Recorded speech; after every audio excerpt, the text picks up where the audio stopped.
Hey guys, PKR here, and I've decided that I am going to show you Axis&Allies. Now, before you all start freaking out, please just let me explain. Many of you probably know Axis&Allies as like a board game or something. But, however, it is also a computer game in a strange format. Now, if you remember, I made a couple of games or made a couple of vids where I was playing Warcraft 3, and yeah, this is Warcraft 3. Now, the thing about Warcraft 3 is it's one of the best RTS games ever made. Of course, it's going to be surpassed by StarCraft 2, but this is why Blizzard is just such an amazing company. Um, Blizzard games have the most powerful map editor in the RTS business, or yeah, so in the industry. So you can just make whatever kind of games you want to. Like really, this is Warcraft 3, but you get the map editor and you can make a game like this, and then you can put it up online on Battle.net. Make your own games. It's amazing. Like you should just see. Many of you probably aren't really familiar with Battle.net and Warcraft 3 and all that stuff, but for those of you who are, you probably know exactly what I'm talking about. So this is Axis&Allies, and it's just another RTS, really. That's you build your men, you get your tanks and everything, and you just go kill shit. So if you look down here, here's the mini map. This is Europe, you can tell. So I'm Germany in the center here. There's Italy, France, England, Scandinavia, Norway and Sweden, Finland, USSR, the Balkans, who are neutral. Pink is neutral. Spain and North Africa and all that, and then Canada and the US are up here in the corner. So yeah, and it's really a good game. But this game, it is a test to your, oh my god, it's a test to just your endurance, like your endurance of the computer. Like you guys are like, what? The endurance of the computer? Let me put it this way. Let's say you're running a marathon. Now, a marathon or a triathlon, that is like a test. That is the ultimate test of like physical strength and physical endurance and how long you can last. Axis&Allies, this is like the mental version of that. Okay. A good game of Axis&Allies will last from 3 to 4 hours. Think about that. Playing a computer game non-stop for 3 to 4 hours. And if you're playing Germany, it is heavy micro, heavy macro the entire way through. It is the test of somebody's skill at playing computer games in general. Because if you're good at Axis&Allies, then you can claim that you are just like good at anything related to computer games, because this is just like the ultimate test of your skill at playing RTSs. It's just a fact. No other RTS on the face of the earth has got anything on, Axis&Allies for Warcraft 3 Throws and Throne. No other RTS has anything on this game, because it is just so intense. It is so skill demanding. Like maybe not even more so than StarCraft 2, because you have to be really skilled to play it. But at least the games, like at the very most, a StarCraft 2 game is going to last an hour. A good game will last up to 4 hours. Just think about that. And I just kind of I don't play this like anymore. Like my God, I have such a long history with Warcraft 3, and it would just be impossible to tell you guys all about it. But I used to be like one of the best Germanys. Germany's obviously the hardest country to play. I was once one of the best Germanys ever. Just think about that. It's crazy. So I'm just going to talk about the game a little bit. So we have the Kriegsmarine over here. Here's a shipyard. So Germany can build destroyers, cruisers, transport ships, U-boats, the Deutschland class battleship, the Scharnhorst, I think I'm saying that right, and later on in 41 you can build the Bismarck. So that's Germany's navy, and they're second to Great Britain's navy. But they've got U-boats, and Great Britain doesn't. And both Germany and Great Britain, their navies are quite spread out around the map. So it's. And then Germany has the Luftwaffe, which of course is the most large and powerful air force in the world. We have our Me-109s, some more Me-109s. Over here we have some Stukas, we have some Ju Junkas 88s, some Heinekels or whatever, HE-111s. Over here we got some Me-109s and some Me-110s.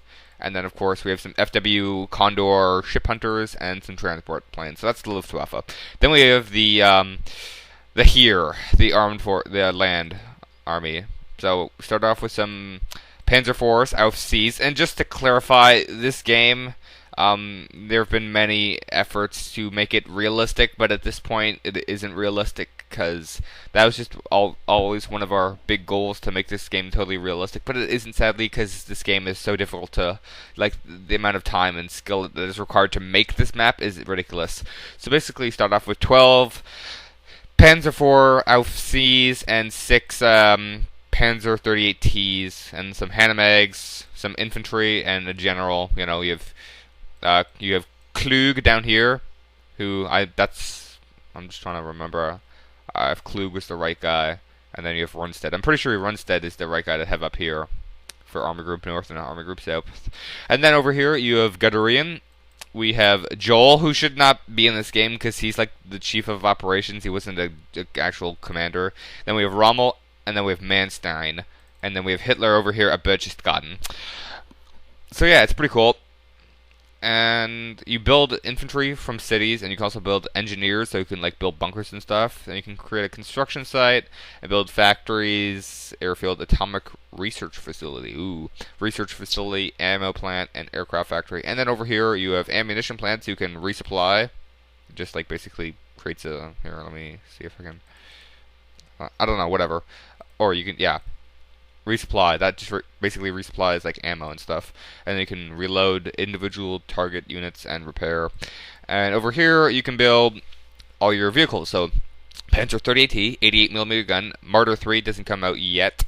Panzer 4 Auf C, Stug Aufs B, Panzer 3 Aufs N, and then you switch to your other factory and you can get 88 Nashorn. I think Nashorn. Tiger 1. Panther V, or Panther, Panzer 5 Aus D, which is the Panther, then Panzer 4 Aus H, and Tiger 2, the King Tiger, and of course the Jag Panther, which is pretty kick-ass. And that's pretty much it. Oh, and there's also the aircraft factory. You can build all these planes. So this is Axis&Allies, and over here this is Poland, and Poland's shit, basically, obviously, so I can just, take my planes and just kind of go over here and bomb the shit out of them.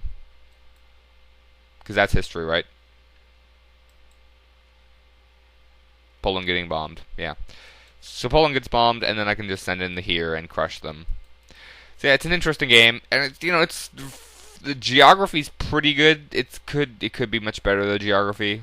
The realism, it needs heavy improvement in terms of armored warfare, because if you look over here, like the Panzer 4 FC, that's not good against tanks or anything. This just shoots low velocity shells at HE shells. That doesn't do it. This doesn't do anything against anything other than infantry. Against other tanks, it's pretty much useless unless they have really light armor. And over here, we have the Siegfried line, some more infantry and some more 88s.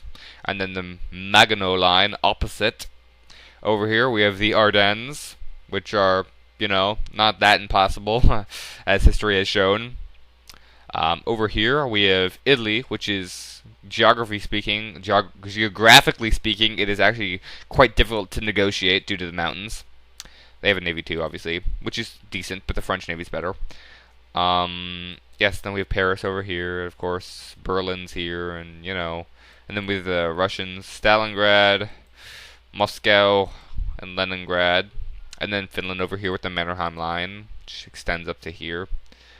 And yeah, so I just, thought I'd show you this game. It's pretty cool, but again, it's incredibly demanding. And it requires a great deal of team cooperation, and I've always wanted to get a bunch of people, or at least my team. I always wanted to play Axis, and then everybody on microphones, because that just makes the strategic and tactical coordination so much easier, and then you'd win no matter what, because it would just be so easy to coordinate your efforts, because that's a really big deal. Especially for the, actually it's pretty important for both teams, to coordinate and everything like that. And yeah, that's pretty much it. I just wanted to show you guys this game because I think it's like really cool. It's a pretty awesome game. I'm not gonna actually play it right now. I'm not playing with anybody. Like you can see here, not playing against anybody. But again, it's a wicked game. So if you guys have Warcraft 3, check this out. Because 'cause it's a cool game. I don't really play this anymore because of I'm playing other stuff and my dedication to YouTube and the fact that they're just I'm not even gonna talk about it. It's just kind of whatever. Yeah, and the months go by every 2 minutes, so that equals out to 4 seconds is a day, I believe. 4 seconds per day. I think that's right. So yeah.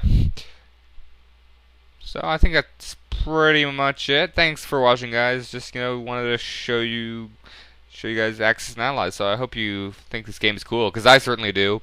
And yeah, I'll see you guys next time.